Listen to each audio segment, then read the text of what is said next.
Hello, everyone. You're welcome to the Women Lighthouse podcast. This is a community for purpose-driven women who desire to live their dreams and aspirations. Our mission is to inspire you to live your dreams one day at a time while serving as a beacon of hope and guidance. We will be addressing various issues related to womanhood.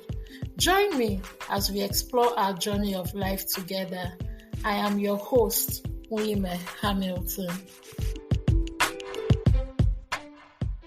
You're welcome to another episode of the Women Lighthouse podcast. It's always great to have you on the show.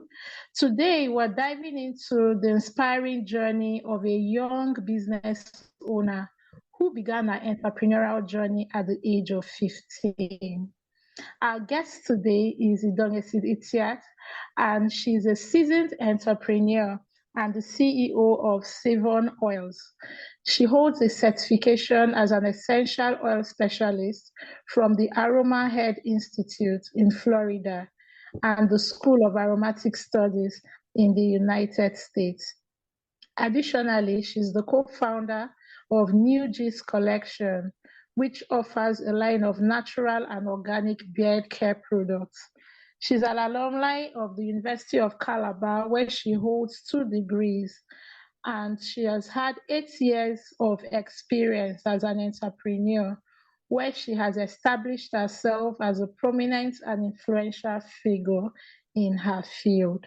She's dedicated to her business ventures and also actively contributes to her community through her involvement in the Savon Bell community. She has directly trained over 800 individuals across Africa in her expertise and digital marketing.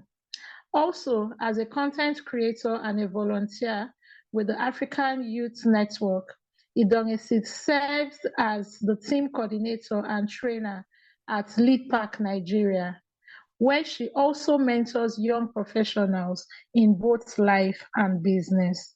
She draws her inspiration from her mother and is driven by her passion for learning and personal growth. In her free time, she enjoys watching documentaries, travel vlogs, and acquiring new knowledge. And her guiding principle in life is create, don't compete. Get ready to be motivated by her inspiring and remarkable story. And let's explore the fascinating world of our entrepreneurial journey together.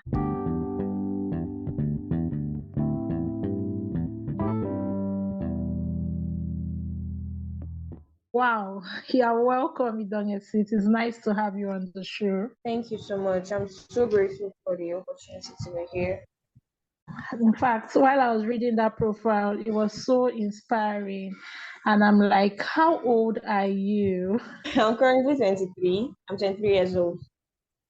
Wow, that's so lovely. At 23, to have achieved this is a whole lot, and it's really, really remarkable. Wow, such a wonderful profile. And the profile has actually covered, in summary, a little about who Idongesit is. But still, we want to hear from the horse's mouth. Can you tell us a little about yourself? Okay, so I'm an entrepreneur. I currently run 2 businesses. I run Savon Luxury Hub, which is the mother brand of Savon Oils, Savon Plus. So at Savon Oils, we make and sell carrier oils, essential oils, and then at Savon Gloss is an upcoming brand where we are trying to make purely natural organic lip glosses and lip care makeup products basically. Then for the other brand in which I co-own, I founded with my friend and my business partner. It's called New Gist Collections, where we make and sell luxury beard care products. So we have beard balm, we have beard oil, and then new products for men about to launch. So basically, that's what we do. And we put in so much effort into making these products from the very scratch up until the very top part, which is the packaging. Aside from that, I also run master classes concerning my skills. I also host conferences and I also host conferences, which I do in my community. It's called Savon Bell Community, where we host we are light shakers and world changers, that we host conferences like this and lots more.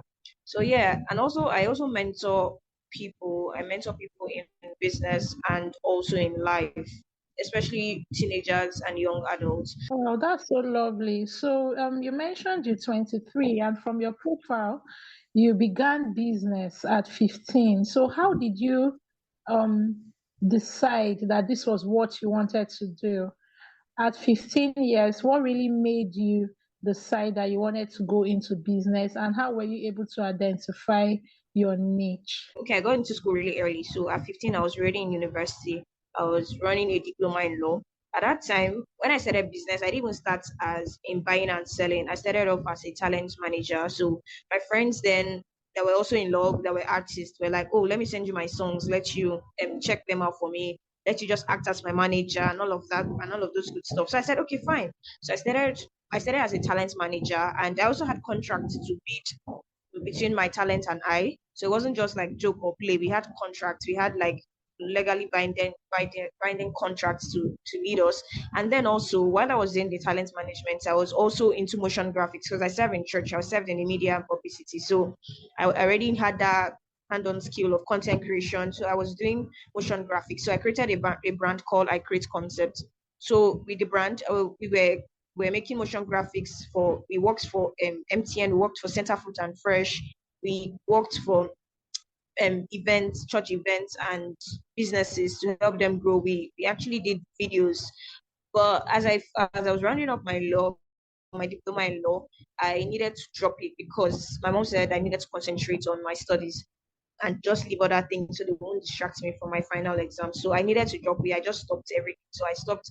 I ended off my part of my contract with my artist. I had three talents I was managing, which were two artists and one um, artist that draws.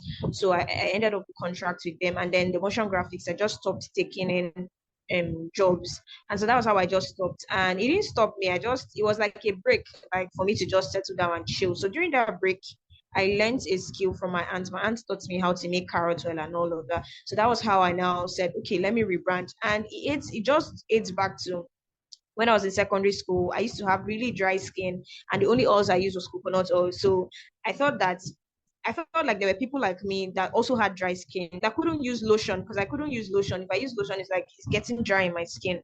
So I felt like there was a problem and I needed to solve the solution, which was bringing in my oils.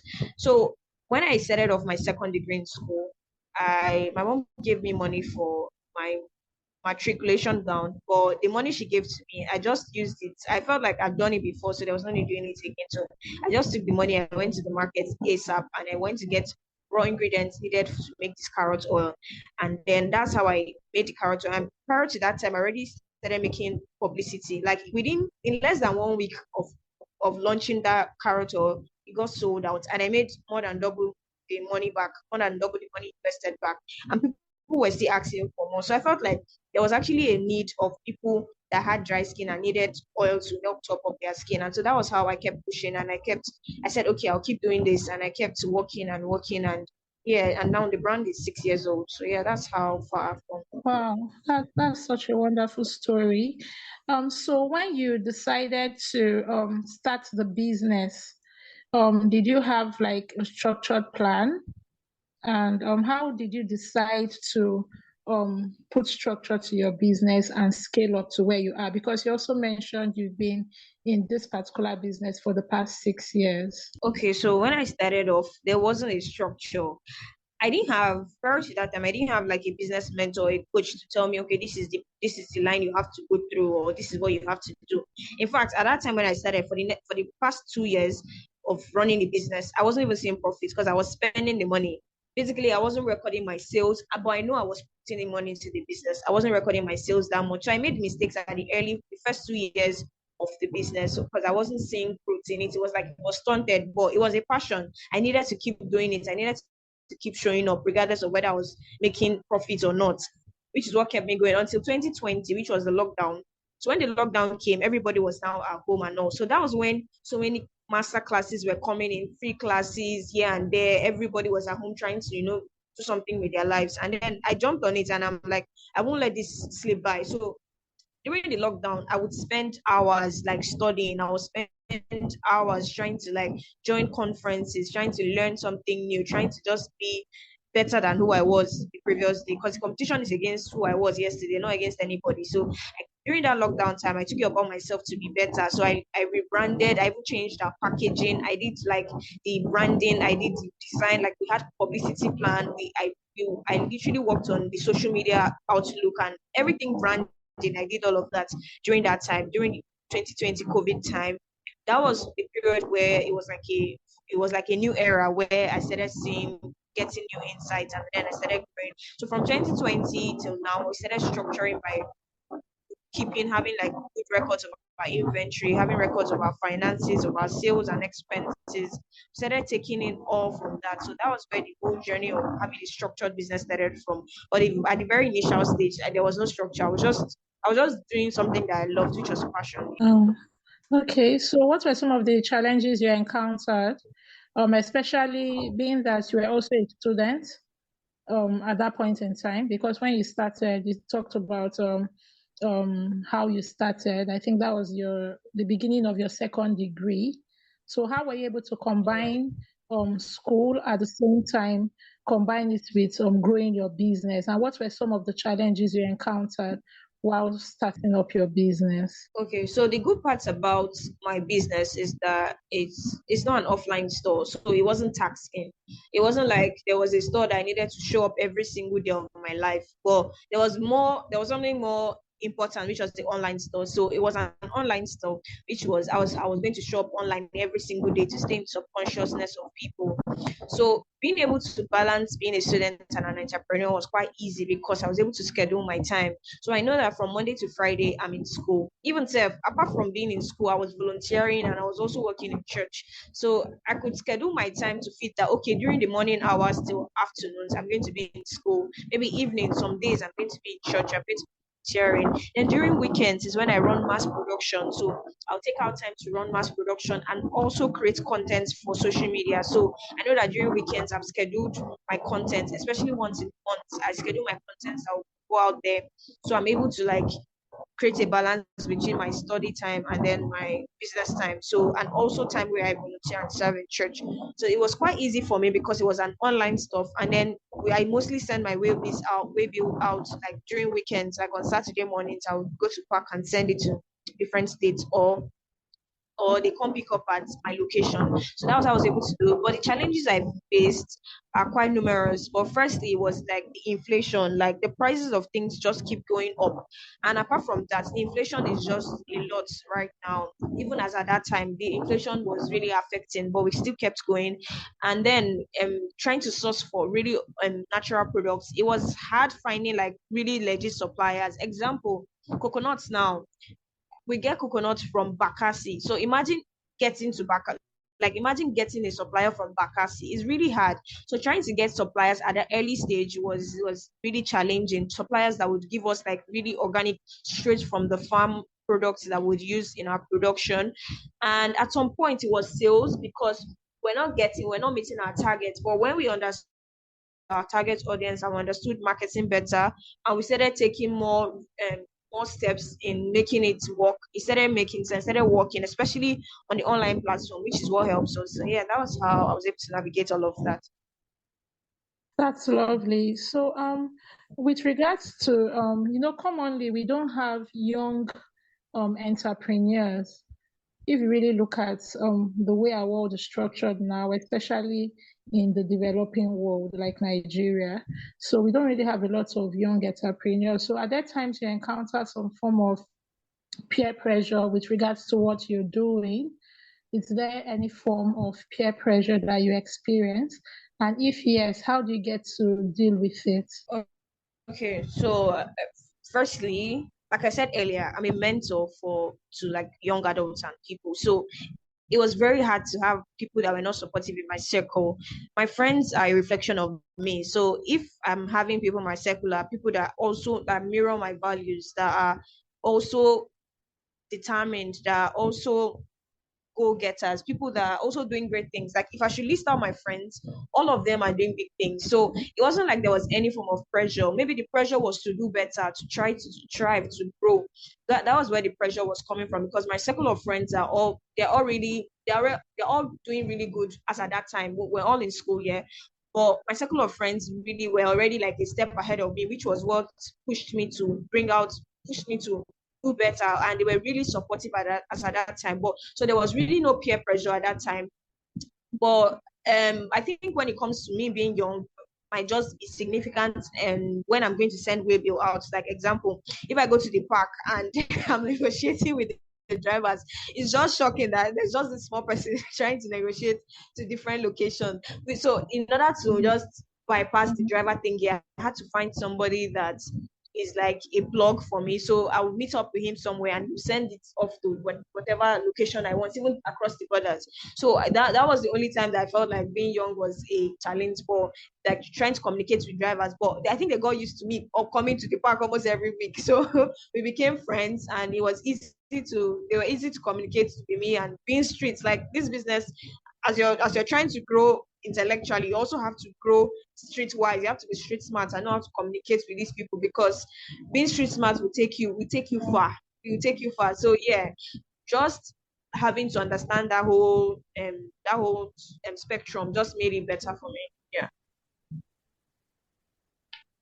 Wow, that's lovely. You mentioned values, having friends that have similar values with you. So can you share with us some of your values in life? Okay. My values are okay. So three umbrella values that I live by is contentment, self-discipline, and gratitude. So it just says that wherever I am, I need to be content. That I learned that one from my mom. So I need to be content. So I'm not materialistic. It just shows that my friends too are also content. We're not trying to try for better. We're trying to be grateful and be self-disciplined in where we are. But some other values, those are the three umbrella values that just covers everything. But some other values that I stand by is empathy and compassion. I'm loving, friendship, integrity, humble, community, determination, bravery and courage, honesty, goal-getter, like I said, affirmation, courtesy, wisdom, self-respect, generosity, forgiveness, which is very key, collaboration, modesty, decency. Yeah, those two are together. So fairness, learning, loyalty. Basically, those are the ones I can remember right now. But there are more than that. But I actually have a value board where my values are there, like close to my wardrobe. I just every time I go to my wardrobe, I'm seeing my values there. I'm seeing what actually molds me, what makes me who I am. So yeah, those are my values for now. And the three umbrella values are contentment, self-discipline, and gratitude. Wow, that's so lovely. That's so lovely. Yeah, then also you talked Thank about you. your mom being a source of inspiration to you.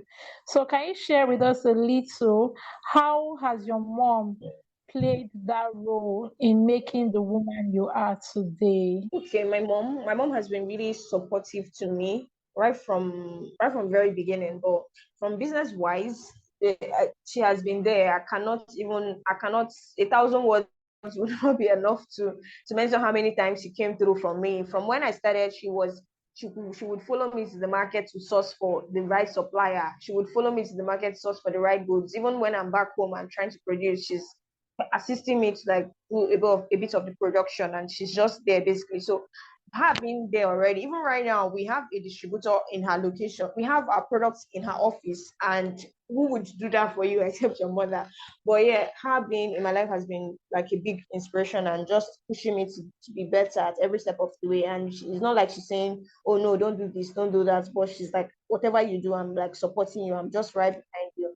So yeah, that's it about my So other than your mom, do you have other influences that have contributed to who you are today? Oh yeah, yeah. It takes a community to raise a child. Me saying that I was raised only by my mom is a big lie. Like, no, I would not say that. But I have my aunties. My aunties keep me going. They're really supportive. My friends, I'm so blessed to have those people in my life because they keep pushing me to be better. They keep carrying my matter on their head. Then again, I also give credit to my business coach. So just this year I had a business coach which pushes me to be better. It's like, I'm proud of you, but you can do better. I'm proud of you, but this would be better if you do this. So yeah, I would give that to my business coach too, and also to my cousins. My cousins have been there. Like, I will not forget my grandmother. Like, she was literally my first employee when I started production in the house. She would be there to help me package. She would sing hymns and just help me, be there for me, just giving me that support that I needed. So apart from family, my friends, my coach and mentors really did raise me. So yeah, I give them credit for that. Okay. So now looking at where you are today, in the next 10 years, Yeah. where do you see yourself in the Yeah. next 10 years? Where I see myself. One thing I know is I'm destined for greatness. I know that I'll be doing really big things. I know it won't just be one business or two or three. I think I might just hit like 10 or so. But I really see great things for myself. But I really can't tell where I'll be in the next 10 years because it's just God. God is the author of my life and He's leading me through it, and I'm just fulfilling purpose at every step of the way. But I know that I'll be doing something really big. I know Siobhan will be big. I know we'll be crossing borders because we've crossed borders, but we'll be steadily crossing borders every month. We would hit countries, and yeah, the brand will get the global recognition that we deserve in 10 years time, and more to come. I think more businesses will be created out from Siobhan. Mm. Thank you for that. So, for young women who may be listening to you right now, who are yet to discover their purpose or their path towards fulfillment, can you just speak to those categories of women and tell them how you were able to discover yours and how they can be able to discover their purpose in life? Okay, so in discovering your purpose, the only person that would help you discover your purpose is God. So you need to actually hold God tight in knowing where you stand. You can't do life on your own. You cannot do life. This life is too spiritual to think you can do. You're just a mere mortal. I tell myself that I'm a mere mortal and I'm actually nothing without God. So when you actually put Him as the top tier in your life on the ladder of importance, if He's number one, there is no way you will fumble. There is no way He won't like lead you on the path in which He has created you to be. There's no way He won't reveal to you through. He won't. You just check from the gifts in which you have. You check from the strengths in which you have. You would know that okay, this is my purpose. You would have like you need to have like a reflection, a self-reflection process, and see that okay, this is where God is taking me to. This is the journey in which I'm going to. From the very little things here and there, you're able to make up who you are as a person. But the whole point is that you can't do this life without God. You just need to hold Him tight. You need to know Him for yourself and have that personal relationship to be able to grow. Yeah. Oh, that's so lovely. So how can you share any defining moments or experiences that you've had through this path of being a young entrepreneur? Okay, so it's not recent, but what I have had is apart from being able to touch lives, like last year we sponsored a Mother's Day event at the church. And then later on in November, still last year, later on in November, we were able to pay the bills of men in the hospital, and seeing them get back on their feet was quite fulfilling. So apart from being able to impact society and being able to do all of this and give back to the society that raised us, one event or one scenario is where I was being interviewed by a newspaper firm, and my brand being featured on the newspaper firm. It was just really I couldn't phantom my head around where God was taking me to. It was like I got recognition at that time. I was still in school, but that recognition meant so much to me that a newspaper firm would interview me, and not only that, feature my brand on their newspaper. So yeah, that was really top tier. Oh, that's lovely. So, in other words, now, can you share one challenging moment, one of your most challenging moments through the journey of being a young entrepreneur? Yes, I can. The most striking one that I would remember is for years while I've been in school, the location of my house where I was and where the park was, it's really far. So you would imagine that people would order. Okay, then I started growing. I had distributors in different states. So distributors will order for stuff, and it's a lot. It's a lot of load. And I need to be at the park, let's say latest 6:30 or 7, or let's say 6:30, because I need to meet up first bus. Example, let's say I'm in Calabar and I'm sending Waybill to Lagos. I need to be at the park by 6 a.m. By 6 a.m., there is no means of transportation. There is absolutely nothing. There is nobody safe. Sometimes I won't even meet anybody on the road, but you see me with my load, with my waybill, trekking and going far. Like I will just keep walking to where I can find a cab, and that would take me, it's like a 20 minutes walk or 25 minutes walk, but I'm literally walking. There are sometimes that rain will even fall, me, my umbrella and my goods. I'm going to the park, I'm literally under the rain, or I'm coming back under the rain, I'm wearing a sweater, my legs are dirty and soaked. I'll still go to the park and still be trained off to Agbero. But the point is, the whole journey of moving from my house down to the park every morning by 6 a.m. At some time, it started coming 2 times a week, because some people will badly need their way bill that they cannot wait till weekend. It will happen 2 or 3 times in a week. When I finish, sometimes it will happen on Sunday. When I finish that long walk, I'll come back, I'll freshen up, I'll still go to church in the next 1 hour, church by 7:38.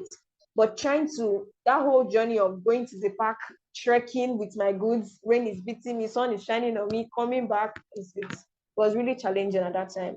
So through this challenging moment, what kept you going? Why didn't you give up? I felt like God had a plan for me. I felt like God had purpose for me, because I was going through it for two reasons. Firstly, I knew that I was going to share my story to inspire people. So it was like I was going through this for a younger version of me. Like I would tell you that, okay, I was going through this and I came out stronger. You can do this. So I felt like I would share at that instance, I knew that I was going to share my story to the younger generation and inspire them to be better. So that was what kept me going. And secondly, I knew that I was getting good reviews from people that, oh, my products were working, my products are working, my products are doing this, my products are doing that. So the good reviews only came from God, because it's the secret ingredient. So I felt like God is using me to offer solution to people's problems.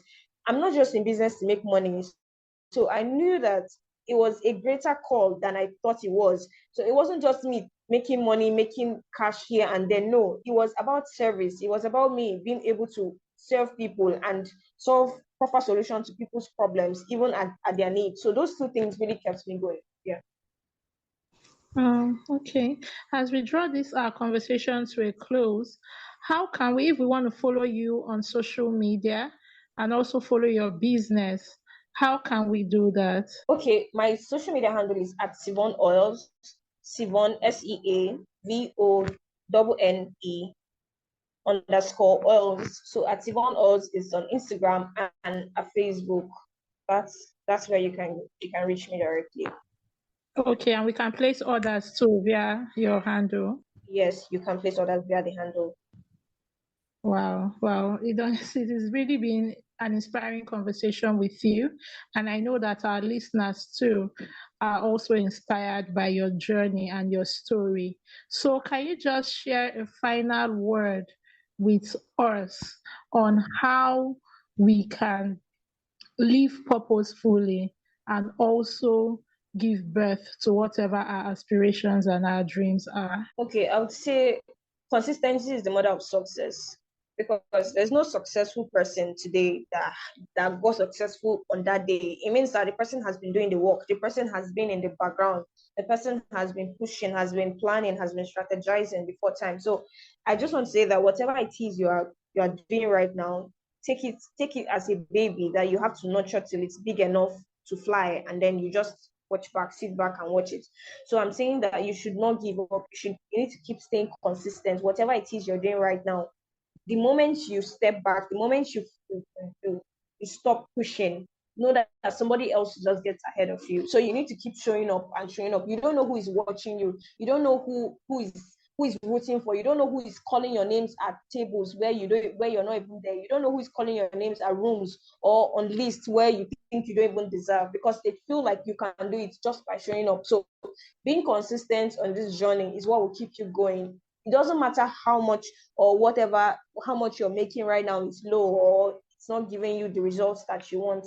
It just says that you're going to keep getting better, because you don't expect success to happen that day you just start your business, or that day you just want to fulfill purpose. It will make sense later when you look back and reflect, and you see why every single thing happened. So yeah, that's all I can say. Consistency is really key. Wow. Idongesit, thank you so much for joining us on this episode of the Women Lighthouse podcast. It's really been a great conversation, learning from your journey. Thank you so much. Thank you so much for having me. I do not take this for granted in any way. I'm so grateful that I'm given this opportunity to share and to inspire someone out there.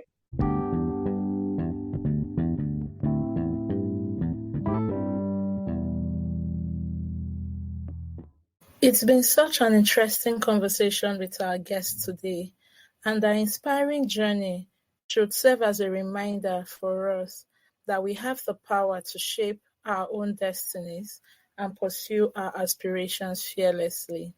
So, I want you to be inspired to discover and pursue your dreams with courage and determination. Embrace your aspirations wholeheartedly, knowing that you have the strength and the capability to achieve great things. It's time for you to take that first step towards your goals and create the future you envision for yourself.